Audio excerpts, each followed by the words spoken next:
Me gusta mucho esa frase de detrás de una conducta siempre hay una emoción. Ridiculizamos sin quererlo a lo que está aconteciendo a los niños. Desde el primer momento lo que damos a un niño para que se calle es un golpe. Seguimos formando a niños y niñas para que después trabajen en la industria y sigue sonando una sirena y siguen teniendo 30 minutos para ir al baño y para comer. Y hacemos cosas ya de cara a una galería, no sin adentrarnos realmente si a nuestros niños y nuestras niñas, los que tenemos ahora en este aula, les interesa, les motiva, les llama, que la evaluación viene de la observación. Y muchas veces evaluamos y después ya observamos. Realmente, ¿qué es lo que deberían aprender estos niños en esos primeros años? Esas prisas que tenemos en el aula porque los niños maduren antes de tiempo, acaben leyendo infantil sin tener por qué, o esa cantidad de fichología que hacemos durante todo el curso para que luego se lleve una carpeta de 500 millones de fichas. Cada vez hay más niños con necesidades, cada vez hay más problemáticas para gestionar todo, los CAI, la educación infantil, la educación primaria. Los niños necesitan a un adulto coherente, a un adulto consciente y a un adulto presente. Bienvenido y bienvenida al podcast de Educación con E. Esto no es normal, un podcast que va a dar muchísimo que hablar. Hoy estoy súper feliz porque tengo la posibilidad de sentarme contigo, Alberto, que quiero comunicárselo a la gente que ve el podcast día a día o cada semana, porque traer a personas con las que me identifico como docente y que puedo transmitir algo de valor a todas las demás personas con las que me siguen o que están en redes ahí o que conectan con el contenido que yo estoy creando, pues me hace sentirme muy, muy ilusionado de grabarlo, muy contento de poder compartirlo y hoy concretamente hablar de la etapa de infantil, que es una etapa que es imprescindible, básica y que de verdad se debe de hablar mucho de ella, pues me llena el alma y además estoy muy contento porque estoy con un maestro de verdad, con un maestro que está en el aula, que sigue en el aula día a día, que trabaja y que hace cosas maravillosas y nada, pues te doy mil gracias por estar aquí hoy. Nada, yo gracias a ti, la verdad que para mí es un auténtico placer esta charlita que vamos a llevar a cabo y estoy muy ilusionado con la misma. Qué guay. Pues vamos a ir directamente al grano porque estuve pensando qué es lo que más preocupa en infantil a día de hoy, en la etapa de infantil. Estuve dándole vueltas preguntando a compañeras qué podía hacer. Y llegué un poco a la conclusión de que hay algo concreto que está preocupando en gran medida, que es la falta de límites. O sea, esa falta de límites que está ocurriendo por pantallas, por un montón de factores, está ensuciando mucho la capacidad de poder educar y de llegar a los niños de hoy en día. Entonces quiero que empecemos por ahí. ¿Qué está pasando con los límites en la aula? Pues yo creo que es verdad que los límites es algo que nos preocupa y nos preocupa a diario, como bien dices. Y creo que ahí el foco está más en poner que los límites son... el problema viene más bien desde el adulto, porque lo que no es que falte el límite, sino que falta son adultos coherentes con los límites que se establecen. Los límites, si te paras a pensar, realmente son una forma de estructurar. Al fin y al cabo, bueno, el mundo está estructurado y vivimos en un mundo así. Y yo creo que los límites son necesarios por eso, porque los niños necesitan una estructura. Y un niño sin límites, una niña sin límites, no es que sea un niño libre, que muchas veces se confunde. Es más que un niño o una niña que vive desorientado. Por eso que decimos, ¿no? Porque eso que has dicho tú mismo, porque al final se lo establecen ellos mismos. Claro. Porque si no hay un adulto coherente que ha puesto un límite con calma, con coherencia de lo que estaba haciendo, se pierde ese límite en sí. Cuando en tu clase un niño tiene una rabieta, una conducta difícil que empieza a ver pues que no hablamos de niños con necesidades, todavía no vamos a profundizar ahí, niños normotípicos que de repente por cualquier estado de frustración no controlado empiezan a tener pues, conductas difíciles. ¿Ahí lo que ves es esa mala educación o casi siempre hay detrás algo que tú consideras que no se está viendo? Yo creo que siempre una rabieta tiene algo detrás y utilizando un poco el símil, la típica imagen esta del iceberg, ¿no? Que vemos la punta de Sí. un trabajo y no vemos el trabajo que hay detrás. Yo asocio un poco la rabieta a eso, a esa punta de iceberg, que es lo que vemos, pero que detrás de todo eso hay algo emocional muy, muy, muy grande que pues nuestro trabajo también está en rasgar y ver qué hay ahí. Y no es tanto esa mala educación o esa falta de respeto, sino es más ese contenido emocional que hay detrás, que muchas veces rasgando y ayudando a gestionarlo de alguna forma, se solventa gran parte de esa rabieta. Claro. Esa gestión emocional de la que tanto se habla, que debería de estar incluida en el currículum Base, debería ser base, o base. sea, y que realmente es que da igual el nivel en el que estés, ya no es infantil, en todos los niveles lo ves que debería de hablarse de eso, profundizarse, exponerse, contarse, desarrollarse una materia pura para eso, porque claro, si no, luego te encuentras con adultos que el día de mañana quizás acceden a la educación o quizás acceden a cualquier otro trabajo, no tienen esa gestión emocional y luego vienen los conflictos, vienen los problemas grandes, luego el mal día que tú tienes porque te han dado una mala contestación es por una mala gestión de las emociones. Eso es que es básico y ahí yo creo que hay mucha formación que sacar, que profundizar, que entender porque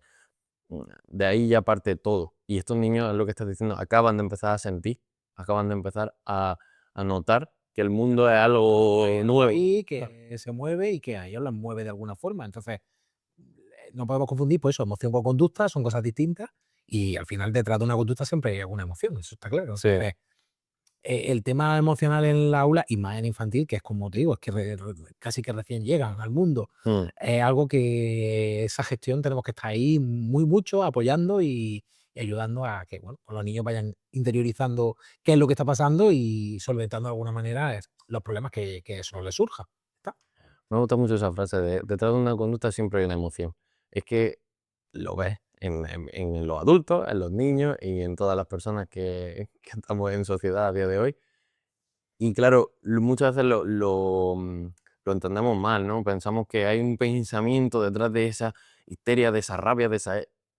No, primero, o sea, lo primero que te despierta el cuerpo es la emoción y luego ya tú la racionalizas de una forma o de otra. No la racionalices y Claro, es que no sabes cómo gestionar. afrontar eso, entonces pues ya está, es lo Claro. que te viene una rabieta o te viene cualquier otra cosa. Sí, sí, sí, sí. Es que es muy importante. Y ya metiéndonos en la parte de desarrollo emocional, yo creo que a día de hoy, no sé tu pensamiento y me gustaría que me lo dijese, se está pidiendo a los niños pequeños cosas que todavía no están preparados realmente para afrontar en el currículum de infantil a día de hoy. No sé cuál es tu visión ante esto. Pues efectivamente, se les pide a los niños cosas que no están preparados y volviendo otra vez a esa idea de que los niños acaban de empezar, es decir, los niños no es algo que ya está terminado, que es que está empezando todo. O sea, ellos están empezando a relacionarse con el mundo, a relacionarse con los demás, a relacionarse consigo mismos. Entonces, en todo eso no podemos pedir que haya una autorregulación ya Mm, y que los niños no presenten una rabieta ante determinada una conducta tal cual, porque es que están empezando a ver qué es eso. Entonces, no claro, podemos exigir eso. O no podemos exigir, a mí me llama mucho la atención la espera que exigimos en los niños, cuando hoy en día sabemos que la tecnología y un dispositivo móvil es un guardaniños maravilloso que todo el mundo utiliza, sí. y que es algo que tiene una inmediatez en sí formulada, porque tú das a un botón y tienes algo concretamente, rápidamente y sin ningún tipo de demora, y sin embargo exigimos que los niños esperen. Yo creo que una cosa en la que habría que profundizar en la gestión de la nueva tecnología, un poquito, solamente, pero es que el otro día escuché una reflexión, además o sea, lo escuché en el ámbito educativo ejerciendo como maestro. Y me dijeron, y que quiero que la persona que esté escuchando esto, que lo piense realmente, ¿vale? Porque soy adulto, la persona que lo está escuchando es un adulto. Decía, ¿tú dejarías a tu hijo o hija en una habitación con 5 personas adultas que no conoces? Claro, la pregunta ya de por sí te pone los pelos de punta, porque tú piensas y dices, ostras, mi niño o mi niña con una persona Ajá. adulta, 5 personas. No, pues no la estás dejando con 5, la estás dejando con 5.000. La estás dejando con millones de personas que no conoces, que tú no sabes lo que le pueden aportar o no aportar a ese niño, con esa pantalla que es o sea, es una ventana a todo lo que Lo existe que en quiera. este mundo. Ujú. Entonces, Creo, creo que hay muchas iniciativas que se están llevando a cabo ahora en otros países de cortar las pantallas, etcétera, y creo que como maestro de infantil que llevas tanto tiempo, simplemente quiero que reafirmes esa realidad de que las pantallas no están haciendo ningún tipo de bien a estos haciendo niños. ningún tipo de bien, porque además es que, por lo que hemos hablado antes, ¿no? Es como lo utilizamos como un recurso que haya niños desde el principio. Quiero decir, esto de yo no soy partidario de llamar nativos digitales, porque no entiendo que nadie nace, ¿no? con Claro, unas competencias digitales ya desarrolladas, pero es que lo hacemos nosotros desde que nacen. Es claro. que desde el primer momento lo que damos a un niño para que se calle es un móvil. Sí. Y a lo mejor damos ante un juguete u otra cosa y tal, pero ahora mismo lo que se da es un móvil Mm, o un dispositivo, ¿no? Y eso hace, porque luego hablamos de eso, ¿no? De que luego les exijamos una espera que no pueden tener, porque lo que están acostumbrados a esa inmediatez que tienen estos dispositivos. Que luego exijamos una atención que no pueden tener porque están hiper mega estimulados. sí. Porque evidentemente estos dispositivos utilizan, o sea, es que Todas las herramientas posibles para que todo tu, para tu amígdala la esté está a claro, él. si es que es así. Entonces, esa reflexión de los 5 adultos, a mí me parece muy interesante y, de hecho, si con el permiso de la persona que lo haya comentado, creo que la voy a utilizar en alguna reunión de familia, Claro. porque me parece muy interesante, puesto que es un peligro al que, bueno, sometemos a los niños sin ser conscientes del peligro que supone. Sí, Y, bueno, hoy en día yo que intento reducir al máximo el uso de pantalla en mi aula, porque eso también es importante, ¿no? La alfabetización digital y es necesaria, y porque, bueno, el mundo que nos rodea y eso está ahí, y es una realidad y tenemos que educar en eso, sí, que creo que es nuestra función también. Eh, pero intento reducir al mínimo, a que sean un uso realmente funcional en el aula, que no sea proyectar unos dibujos sin más y ya está, porque sí, eso ya lo tienen en casa. Entonces, intento que sean utilizar la tecnología de manera o sea, utilizarla como tag realmente para el aprendizaje, el claro. conocimiento, y olvidarme más de que sean entretenimiento, sino utilizarla de verdad. Y reducirla al máximo, porque es verdad que el tiempo de pantalla hoy en día de los niños es brutal. Sí, Entonces, tenemos que tener también mucho cuidado, y en el aula infantil, pues sí, reafirmo totalmente que, bueno, el uso de pantalla es de mesura. me está haciendo mucho daño. Ahora, volviendo un poco a la parte formativa de este podcast, nos vamos a una pregunta que te formulo como esto que se dice siempre, de cuando sales de la carrera, ¿qué es lo que no has aprendido, ¿no? De ser maestro? O sea, de lo que tú en el día a día, pues, haces con tus niños. Yo creo que a ti te identifican mucho por la parte de crear proyectos bonitos, que ilusionan, que despiertan algo en los niños. Entonces querría que hablases un poquito más de eso, de qué lleva, qué ingredientes lleva esos proyectos, un poquito. Pues mira, hay un ingrediente principal que casualmente es una de las cosas que no te enseñan nunca en la carrera, ¿vale? Que es a escuchar. Es decir, para mí, yo he aprendido con el paso de los años que escuchar a mis niños y niñas, ponerme a su altura, y no hablo físicamente, hablo metafóricamente, pero también físicamente, ponerme a su altura y escuchar lo que ocurre, lo que les pasa, sus intereses, sus necesidades, escucharlo es algo que nadie te enseña y que es primordial y el ingrediente básico para desarrollar un proyecto del tipo que sea. Porque a veces nos planteamos en desarrollar cosas muy atractivas y maravillosas, ¿no? Pues un proyecto sobre Egipto, un proyecto sobre, sin tener en cuenta si a nuestros niños y a nuestras Eso niñas no les entro- interesa eso, claro. les motiva, no les motiva, o lo necesitan o no lo necesitan. Entonces, también se desvirtúa un poco todo esto en base a los proyectos, y ya nos vamos mucho de cara a la galería. Yo soy firme partidario de un término maravilloso que escuché hace tiempo, que habla del ese contagio pedagógico que hacemos unos docentes de otros, y hoy en día con las redes, pues eso es maravilloso. Pero a veces ese contagio ya llega a confundirse y hacemos cosas ya de cara a una galería, no, sin adentrarnos realmente si a nuestros niños y nuestras niñas, los que tenemos ahora en este aula, les interesa, les motiva, les llama. Entonces, es otro ingrediente básico, el, Mm, el ser muy consciente de lo que tengo. mm, Y a la hora ya de diseñarlo, desde el primer momento en el que yo diseño las actividades, tener en cuenta a mi alumnado de forma real y la diversidad de mi alumnado de forma real, para que luego no haya actividades en las que unos niños u otros se vean de alguna forma marginados sin quererlo, claro. ¿vale? Porque entendemos que partimos de la base de que todos los docentes queremos integrar a todos nuestros niños y que todos participen, y eso está claro. Pero a veces la realidad no es esa. A veces la realidad es que intentamos hacer una actividad que nos va por otro derrotero y que hace que ciertos niños no Mm, puedan participar porque es imposible. sí, Entonces, un ingrediente es esa escucha, el estar siempre pendiente de si eso es una cosa que le va a llamar. Luego, ahí la motivación también tiene mucho que ver, el que tú muevas, y a lo mejor para ti no es una motivación no estás tú para ti realmente motivado. Hay autores que dicen que la motivación del docente tiene que ser el motor. Para mí, yo me puedo motivar si yo veo a mi niño motivado y al final yo también puedo sacar motivación de mi niña y niña. La motivación tiene que ser constante en un proyecto de este tipo. Y luego eso, el respeto a la realidad de mi aula, el respeto a la diversidad de mi aula. Y a la hora de crear este tipo de proyectos, pensar en mis 26 niños y niñas, en qué es lo que les puede mover. Evidentemente a los 26, a todos a la vez es imposible. Sí, es muy... Pero bueno, tenemos muchos recursos para ir tirando de un sitio o de otro Mm, y irlos captando a todos, de alguna forma. sí, sí, sí. Yo creo que esos serían como los ingredientes básicos que además te responden a eso de que no nos enseñan en la facultad. Sí, a escuchar. Yo quería preguntarte una cosa, porque habrá muchos maestros y maestras que seguro que se plantean esto, y es que seguimos haciendo cosas porque siempre se han hecho así, en la aula, y creo que ya no tienen a veces sentido educativo. Entonces me gustaría que hablase sobre esas cosas que quizás se están haciendo porque siempre se han hecho y no tienen ese sentido. Pues mira, partimos de la base de que la estructura de los centros, por desgracia, sigue siendo todavía de la era industrial y Sí. seguimos formando a niños y niñas para que después trabajen en la industria y sigue sonando una sirena y siguen teniendo 30 minutos para ir al baño y para comer y siguen teniendo los tiempos limitados para beber agua y para ir al baño, cosas que son necesidades personales, ¿no?, que tenemos todos.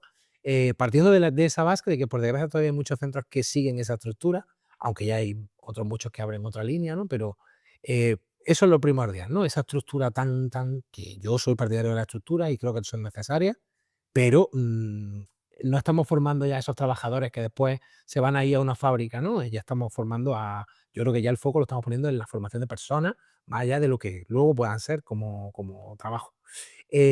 Esa es una de las primeras cosas. Luego, todo ese trabajo en ficha que hacemos porque sí, que son fichas de efectuación, yo lo llamo fichología, porque al final son fichas de efectuación que el niño hace porque sí, y no tiene ningún sentido. A lo mejor para nosotros sí lo tiene, pero para ellos no.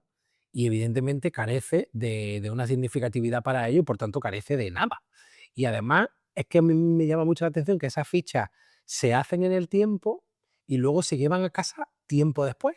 Ujú. Entonces es imposible que el niño recuerde cuando se lleva a casa esa ficha lo que pasó, al no ser que tenga un componente fuerte, autoestructurante y esa ficha le planteará un reto cognitivo muy amplio, ¿no? Y pueda recordar lo que pasaba ahí. Pero una ficha de reseguir una línea es imposible que un niño recuerde qué estaba haciendo ahí, porque además que probablemente ni la entendía cuando la hizo. Claro, Entonces, eso es una cosa que se viene haciendo, por desgracia, mucho en infantil, que creemos que el trabajo es hacer fichas. Y se nos olvida que el trabajo no está ahí, que ese es el trabajo más fácil que podemos hacer los sí, niños, porque eso no es nada. Tú le puedes dar 500 millones de papeles que los niños te lo van a rellenar sin problema. Pero, ¿qué conseguimos de eso? Luego me sigue llamando la atención que busquemos el silencio, con lo bonito que es el ruido, ¿no? A nivel general, un ruido sosegado, un ruido tranquilo, un ruido, bueno, pues, teniendo en cuenta la necesidad de nuestros niños, porque quizás pues, necesitamos reducir esos ruidos sin que sea demasiado, pero que haya entendemos, conversación, claro, es que entendemos que los niños se portan bien cuando están callados y sentados.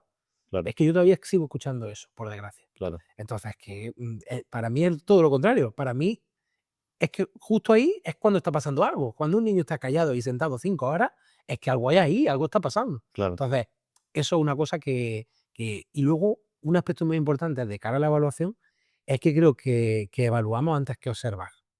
Y lo que tenemos que hacer es observar, y vuelvo otra vez a esa escucha de la que hablamos, es observar antes que evaluar. La observación es primordial. En cualquier etapa educativa, ojo, no en la infantil, pero es que en infantil mucho más, porque es imposible pasarle una prueba escrita o oral a un niño o niña de 3 años. Claro. Es que la evaluación viene de la observación y muchas veces evaluamos y después ya observamos.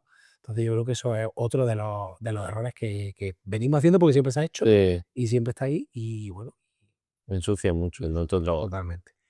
Y realmente, eh, ¿qué es lo que deberían aprender estos niños en esos primeros años? ¿No? Un poco ya cerrando esto.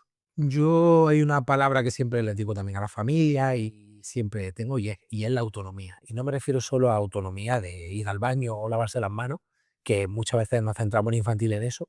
Me refiero a autonomía a la hora de todo, a la hora de pensar también. Es decir, que tú le planteas al niño una propuesta, una actividad, y que tú no tengas que darle los materiales para esa actividad, que sean capaces de decidir qué materiales van a utilizar y con, ¿no? Con una coherencia y con un rigor que es lo que necesitan. Entonces, esa autonomía es base y que sean capaces de hacer cosas también. Que, bueno, los niños son, creo que un punto de inflexión muy importante en la pandemia que todos vivimos, en la que los niños y las niñas demostraron que son capaces de muchas cosas que los adultos no éramos. Y yo creo que eso lo dejaron de manifiesto muy claro. Se adaptaron a una situación nueva y desconocida Mm, muchísimo mejor que cualquier adulto. claro. Entonces, crear en esas capacidades es importante en nuestra etapa y crear niños capaces y que ellos crean sus propias capacidades, creo que es algo que se tienen que llevar sí o sí de infantil. El pedir ayuda si lo necesitan y el escuchar, porque si te he dicho que una de las cosas primordiales es la escucha, ellos también tienen que escuchar y tienen que aprender a escuchar la realidad en la que viven, tienen que aprender a escuchar a los niños y niñas con necesidades distintas a las de ellos, tienen que aprender a escuchar al adulto, tienen que aprender a escuchar a ellos mismos, o sea, esa escucha también es importante que se lleve ya desde infantil, porque al final será la base de todo, esa autonomía, esa escucha. eh, y esa capacidad y ese sentirse capaces de, al final es la mejor base para que ahí llegue lo que haga falta. Y una cosa que hago con mis niños y niñas, que desde hace unos años vengo muy focalizado en eso, es que cada mañana intento al menos hablar una vez con cada uno de ellos. Claro. Tengo ahora mismo 26 niños y niñas en el aula. Y bueno, tengo una diversidad de aula como cualquier aula de infantil. Intento que al menos una vez al día a mantener una conversación con cada niño o cada niña, aunque sea de unos minutos, porque es verdad que bueno, el día a día que tenemos en la aula, la prisa, la presión que Sí. tenemos, el trabajo y demás, a veces hace que ciertos niños pasen desapercibidos, que otros niños que son más autónomos, ¿no? Pues casi que la relación se base a poco. Entonces intento siempre hablar con ellos, con todos, una vez al día para que por lo menos sientan esa seguridad de decir, yo estoy aquí, soy escuchado, eh, el maestro me mira, sabe quién soy, sabe que estoy aquí y sé, por eso muchas veces muchos compañeros, muchas compañeras, o incluso niños ya cuando han crecido, les llama mucho la atención que retenga datos de ellos muy concretos que a lo mejor incluso sus familias no conocen, ¿no?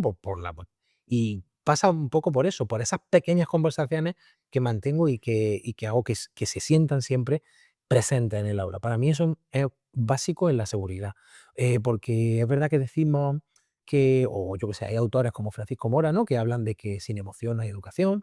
Pues para mí sin seguridad tampoco la hay, porque creo que un niño tiene que estar seguro y sentirse seguro para que empiecen a pasar esas cosas y para que empiecen a relacionarse con todos esos criterios, saberes, todas esas cosas de las que hablamos, que al final, en esa propia seguridad del niño, le va a permitir que pueda errar las veces que sea y que evidentemente del error el aprendizaje más maravilloso que podemos tener. Por tanto, esa seguridad para mí es primordial. Y lo primero para mí es el vehículo, está claro. Eso es precioso, porque la siguiente pregunta que quería hacerte, que se contesta con esta respuesta que me has dado ahora, es ¿qué errores cometemos los adultos, los docentes o la familia al gestionar las emociones de los niños? Eso, ¿no? El no darle su espacio, su seguridad, su tiempo y escucharlo. Que al final de ahí ya luego te crea ese vínculo y tienes esa capacidad de empaparte de ellos y ellos de ti porque tienen esa seguridad. Que muchas veces en las pequeñas cosas, en el tema emocional, muchas veces ridiculizamos sin quererlo a lo que está aconteciendo a los niños. Muchas veces decimos, no, no, o, comparamos y decimos, no, no es para tanto, eso no es para tanto, no, no pasa nada. Oye, sí pasa, se me ha roto esto y para mí esto es un problema y me supone una gestión emocional ahí importante y vale, esto es un papel y yo puedo conseguir otro. Pero no me digan no pasa nada, sino dame la herramienta para que yo entienda que no pasa nada porque yo hay otro papel que puedo coger y puedo volver a hacerlo. Entonces, muchas veces nos anticipamos eso, ridiculizamos de alguna forma lo que siente y no les damos ese espacio y ese tiempo que necesitan y esa escucha que es tan importante. Claro.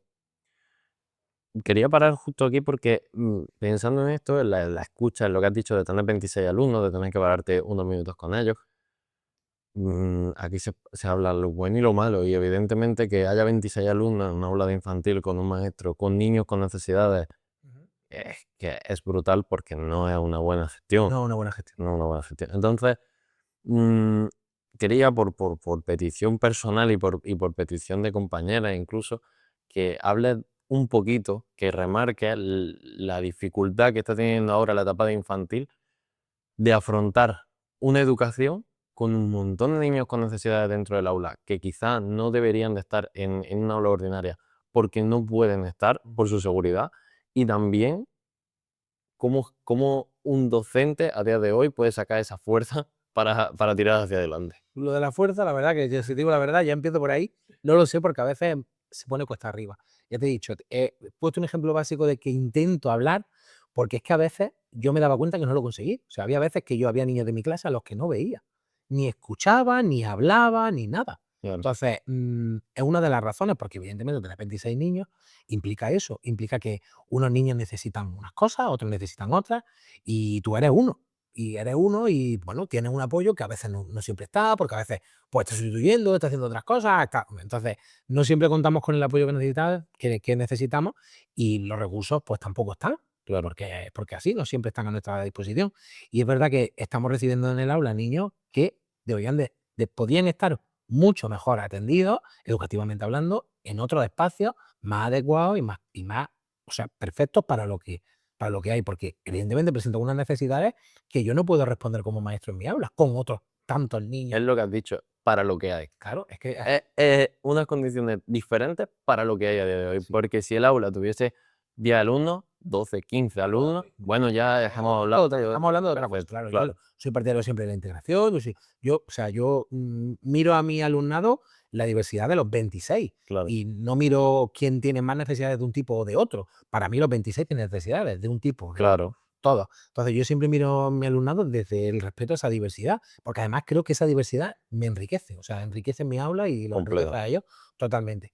Pero sí que es verdad que a veces pues nos faltan recursos, nos faltan medios, y a veces hay niños que, como te digo, podrían estar mejor atendidos, educativamente hablando, en otros espacios. Y no lo hay porque no lo hay. No hay espacio, no Mm, disponemos de recursos suficientes, lugares suficientes, do- clases suficientes. Entonces, claro, es lo que nos está llegando hoy en día. Y bueno, luchamos mm, como podemos con eso. Intentamos, pues eso, pues hacer virguerías. Yo sí, intento hacerlo cada día. A veces con mis errores y otros con mis aciertos, y eso es así, porque bueno, en la profesión docente yo creo que es importante que nos equivoquemos siempre.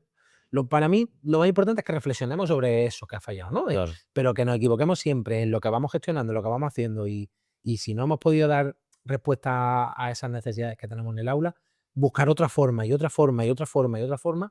Y si no encontramos, pues no sé lo que nos queda, porque a veces no encontramos. mm, A veces, por más que tú busques, rebusques, te formes, encuentres recursos, preguntes, da igual, es que a veces no hay otra opción. no. La mejor opción sería que ese niño o esa niña estuviera en otro tipo de aula, y no la tenemos porque no la hay. Entonces, es verdad que es complicado, pero bueno, pues en esa lucha estamos. Yo siempre, siempre, siempre, siempre voy a defender la inclusión por encima de todo, y cualquier persona que me conoce o me sigue sabe que eso es así.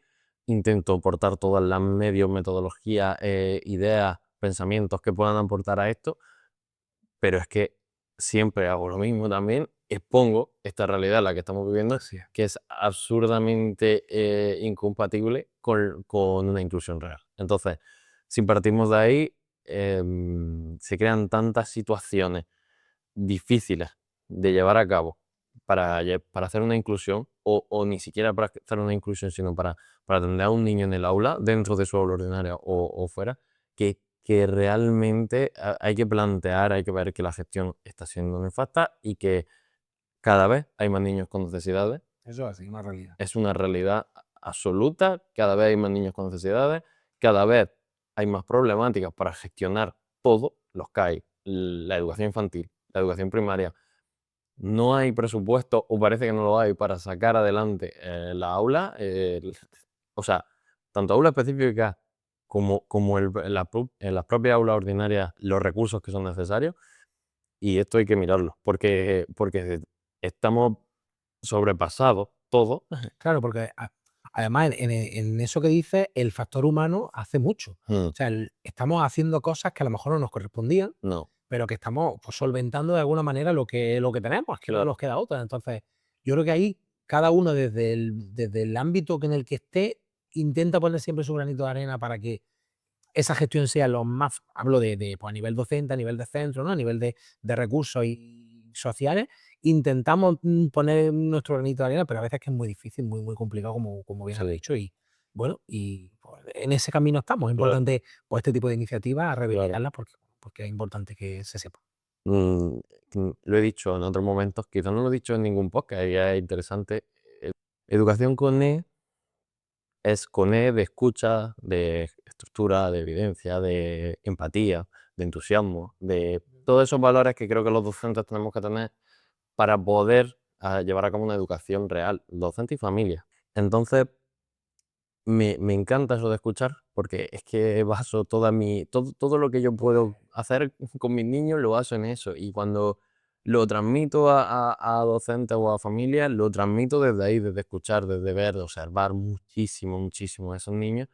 Y desde ahí haces tu rango de acción, ¿no? Como cuando llega al aula en septiembre y dices, vale, voy a ver cómo se mueven, qué hacen, qué no. Es que es necesario, es que Claro, yo, por ejemplo, yo no concibo el trabajo de otra forma, porque la verdad, y cuando a lo mejor me plantean algunas actividades comunes, ¿no? Pues de tipo centro, tipo de ciclo, tipo de tal, yo al final siempre digo, están muy bien las actividades comunes, pero hay que tener en cuenta la adaptación que tenemos que hacer en cada claro, cada, porque mi realidad es distinta a la red de mi compañera y es paralela y es desde el mismo nivel, pero es claro. muy distinta. Entonces, Y tú incluso estás escuchando, desde ahí estructura un proyecto, crea unos intereses ajá, que ya tienen tus niños y que otros niños no tienen. claro, es que Y, así. tú en realidad los vas moldeando con tu interés, con los intereses que tú quieras despertarles, etcétera.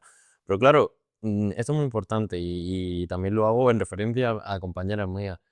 Eh, no todos los niños llegan a todas las actividades y quizás el que llegó ayer no llega mañana y viceversa. Entonces, que es muy importante que ahora mismo con las ratios que hay, con el nivel de necesidades que hay en la aula, es muy complejo y es la realidad. Y puedes involucrarte, puedes hacer cotutoría, puedes trabajar Mm, con el PT juntos y crear un proyecto muy bonito. Pero siempre va a haber algún niño que no le ha llenado en demasía ese proyecto. Y no pasa nada. O No sea, pasa nada.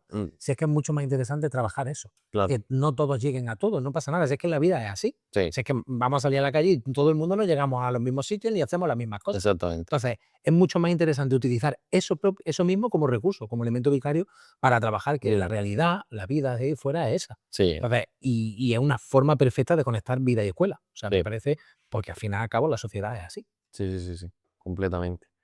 Me encanta. Y además, hablando de escuela y familia, quería preguntarte cómo consigues tú mejorar la relación un poquito más en profundidad. ¿Cómo mejoras tu relación con la familia cuando empiezas a crear vínculos en el aula? ¿Qué hay ahí? ¿Qué haces para que ellos estén más implicados?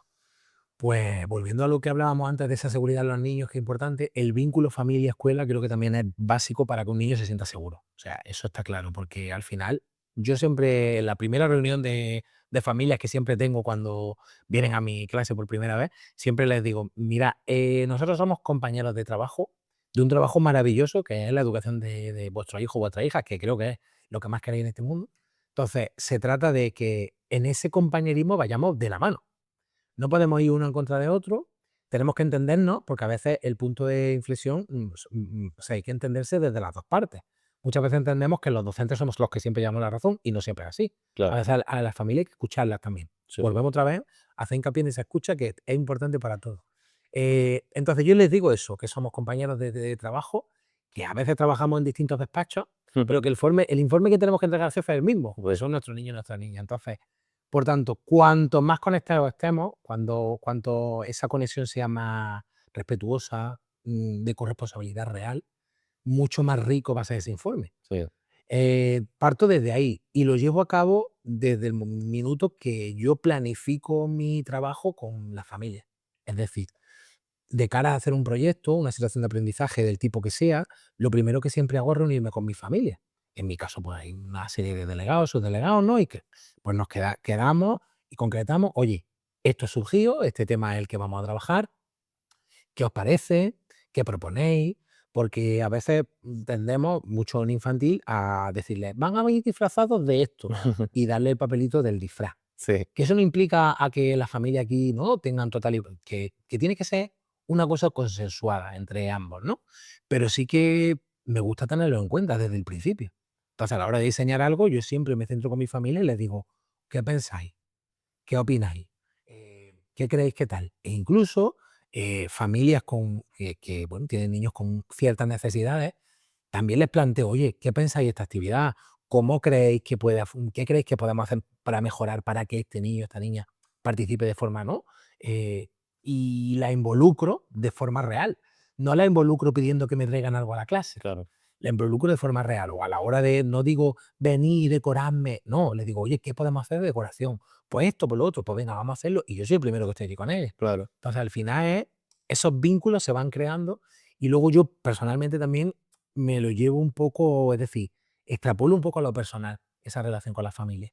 Intento crear pues algún encuentro más informal, fuera del centro, que los niños se conecten también fuera del centro, que esas familias se conecten también fuera del centro y conecten conmigo, Claro, como Alberto como persona, humano, no como Alberto claro, maestro, claro. porque ellos tienen que ver que yo también soy una persona, ¿no? Y también vivo y también. Entonces, organizo una serie de encuentros así más a nivel, a título informal, siempre desde el respeto, siempre cada uno en su sitio, quiero decir, no vamos a mezclar, ¿no? Porque tenemos que Sí, tener claro que luego tenemos una relación en el cole y hay un respeto entre ambas partes, por un lado y por el otro, pero sí que intento, pues eso, fortalecer mucho ese vínculo, porque volvemos otra vez a lo mismo, esa necesidad de seguridad en los niños y las niñas, y yo veo resultados de eso en mi clase.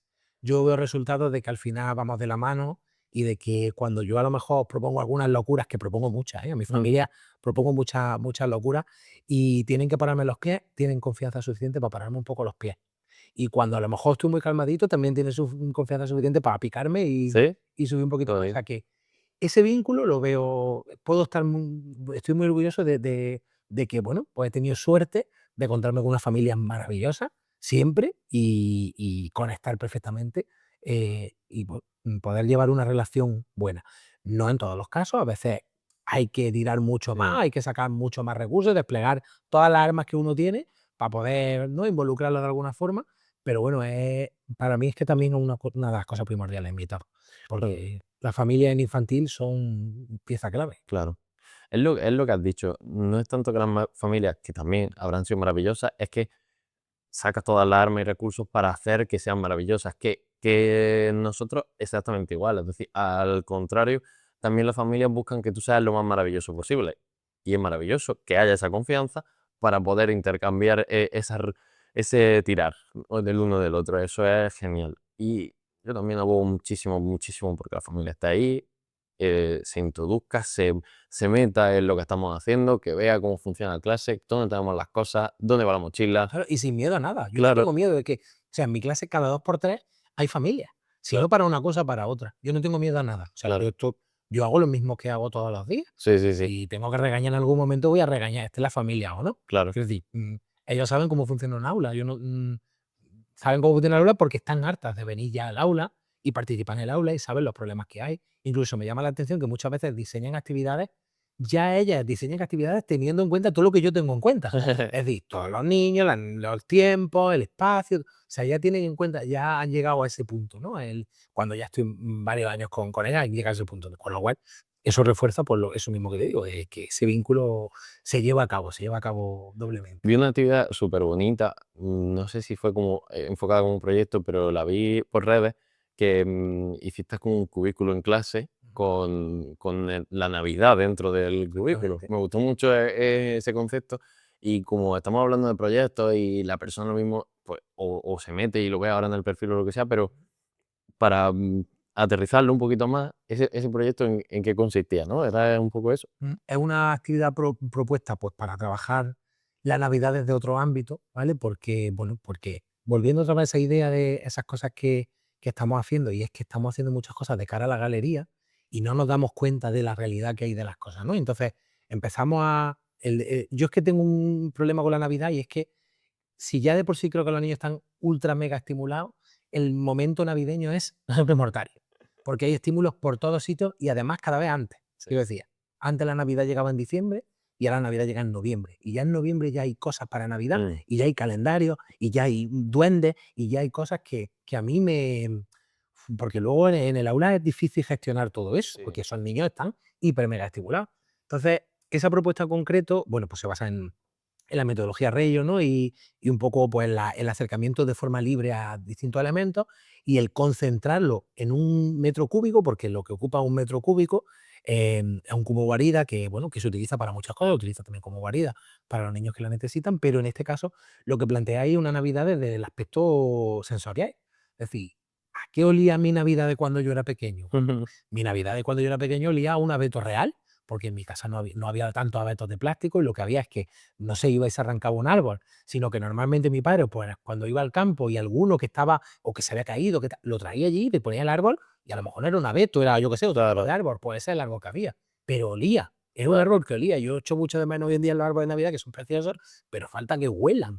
Y bueno, pues intenté asociar eso, ¿no? En lo que olía por un lado, la textura de un árbol real, ¿no? Utilicé rama, utilicé canela, porque bueno, la Navidad de alguna forma huele también, ¿no? A ese dulce, utilicé canela como tal, el sonido de un cascabel, pues cosas que ya se están perdiendo con esta globalización que tenemos, ¿no? Hacia culturas de distintos países y que ya están inmersas aquí de una forma Sí. casi real. Y me fui un poco a eso, al algodón que utilizaba mi abuela para poner en un portal de Belén, pues ese tipo de cosas básicas que a mí me recuerdan a Navidad y que son sensoriales. Y los niños hoy en día con esas pantallas y con ese trabajo, lo sensorial Lo lo mejor. estamos dejando de lado. Por eso hay tantas historias con los alimentos, por eso hay Mm, tantas. Porque al final es que es una cosa sí, que debería estar madurativamente en los niños y que no está. mm, Se la estamos quitando. Entonces, lo sentí. intenté hacer esa propuesta. Hice hacer esa propuesta y la verdad que funciona muy bien. No es la primera vez que hago esa propuesta así, pero o sea, sí con la Navidad, la he hecho con otro tipo de temática. Y la verdad que el utilizarlo en un espacio tan reducido hace que la concentración sea Claro, eso llama plena muchísimo la y atención. absoluta. Es que llama mucho la atención. Cuando tú lo ves, dices, ¿por qué ahí, no en toda la clase, no? Claro, tú Porque puedes poner la decoración en toda la clase o puedes hacer una actividad de rincones, de Navidad, pero al final el concentrarlo todo en ese espacio fomenta una capacidad de atención, de concentración, de escucha consigo mismo y con los demás y con los elementos que hay, que la verdad que a mí me veo los beneficios en los niños y las niñas, porque los veo. qué pasada. Yo creo que de este podcast, la persona que lo esté escuchando se lleva muchas reflexiones educativas importantes, se lleva este ejemplo que traspasa, o sea, todo lo que estábamos hablando, ¿no? De las bases de la educación a día de hoy en esta etapa que es escucha, estructura, un poco entendimiento, cómo hacer que el niño se sienta cómodo, o sea, aterrizar todo esto, llevarlo a una educación, porque como estás diciendo, padres, eso, familia y docentes, trabajamos en lo mismo Ujú. y al final queremos llevarlo, entrar ahí, conseguir resultados y claro, cuando ves este tipo de propuestas, de proyectos, como estás comentando ahora, que hacen que simplemente imaginándotelo ya sabes que va a funcionar porque dices: "Es que esto funciona, se nota". Pues te llama la atención y yo creo que ahí está, ¿no? Este podcast es la idea de transmitir información importante a familias y a docentes que estén escuchándolo. Me encanta, o sea, ¿tiene algún proyecto así bonito que hayas dicho: "Buah, este ha sido genial y puedo contarlo ahora", que diga: "Buah, pues funcionó y fue Tengo brutal"? muchas cosas muy interesantes, pero mira, es verdad que hay uno concreto porque fue una pasada y porque por lo que hablamos de todos los problemas alimenticios que hoy en día hay, intolerancia, alergia y demás, trabajamos hace ya bastante años, trabajamos un proyecto casi de autogestión económica, porque veníamos de un proyecto anterior, que era un proyecto del circo, y hicieron una especie de espectáculo de circo y pusieron una entradita pequeña, bueno, 20 céntimos y demás.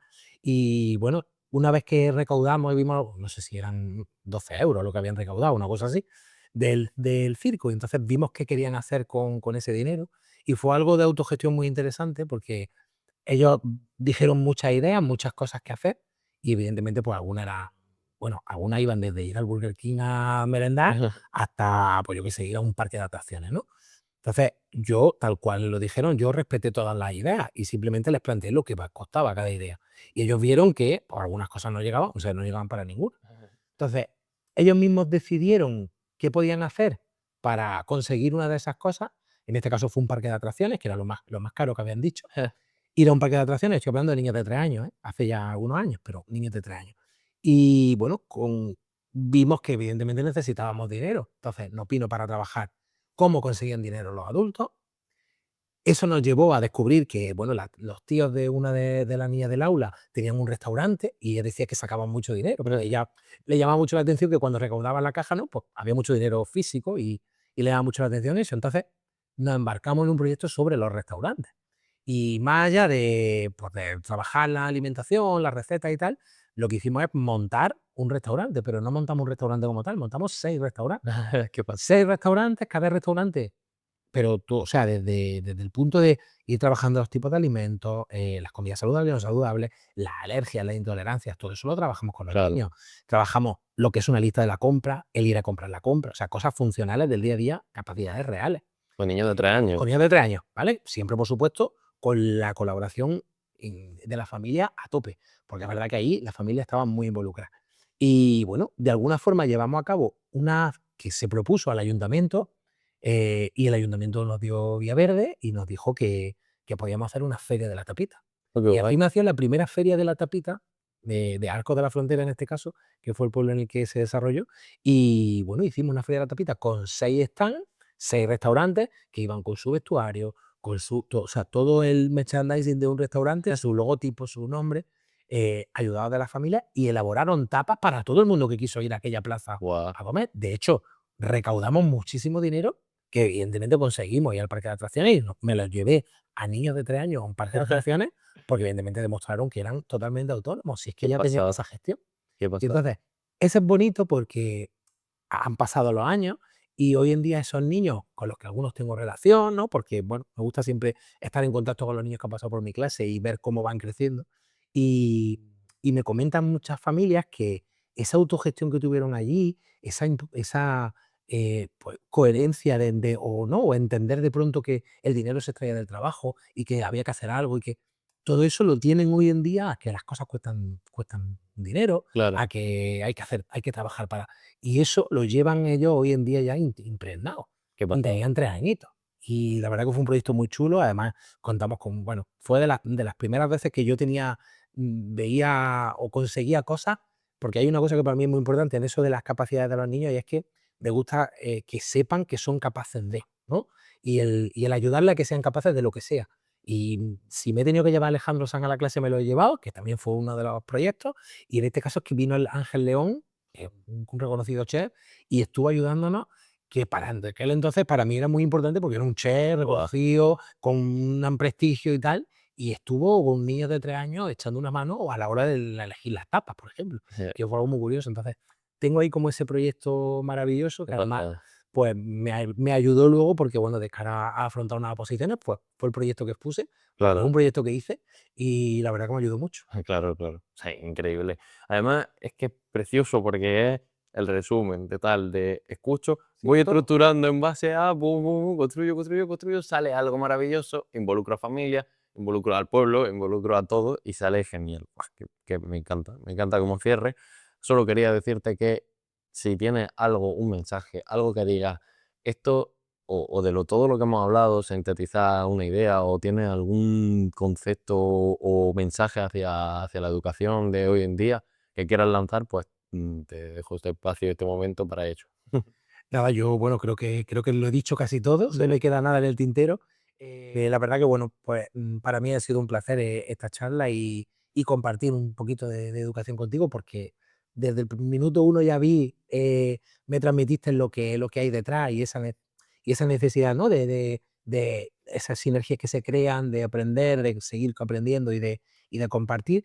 Yo estoy en redes y comparto por ahí porque creo que a muchas personas pueden ayudar las cosas que yo hago, Mm, sin caer en eso que decíamos, ¿no? De copia y pega y hazlo igual en tu clase, adáptalo a la tuya, pero intento pues siempre, bueno, pues a través de redes o a través de mis libros, a través de las ponencias y los cursos que doy, siempre de eso, ¿no? De que al final sea algo tangible y lo que yo pueda hacer en mi aula a ti te pueda servir y tú te lo llevas a tu aula y quizás de ahí seguro que sacas algo, porque yo también aprendo mucho de eso. Y reflexión final es que los niños nos necesitan. Yo creo que eso es mi mensaje siempre es el mismo. Los niños necesitan a un adulto coherente, a un adulto consciente y a un adulto presente, que realmente esté ahí y que no sea un adulto que le da un dispositivo, que no sea un adulto que merma sus emociones, que no sea un adulto, que sea un adulto que esté ahí presente y que sea consecuente y coherente con lo que hace.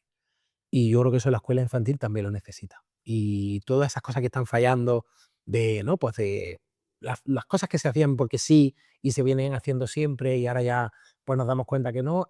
Si está ese adulto ahí, nos damos cuenta que vamos quitando ya todas esas cosas que ya no funcionan y pues esas prisas que tenemos en el aula porque los niños maduren antes de tiempo, acaben leyendo infantil sin tener por qué, o esa cantidad de fichología que hacemos durante todo el curso para que luego se lleve una carpeta de 500 millones de fichas Mm, y que los niños que hicieron una ficha el 2 de diciembre no se van a acordar el 7 de abril de lo que hicieron, es imposible. Entonces, todo ese tipo de cosas que se han venido haciendo porque sí, porque siempre se han hecho y que hay que ir cambiando con ese papel adulto, consciente y presente, yo creo que se radica.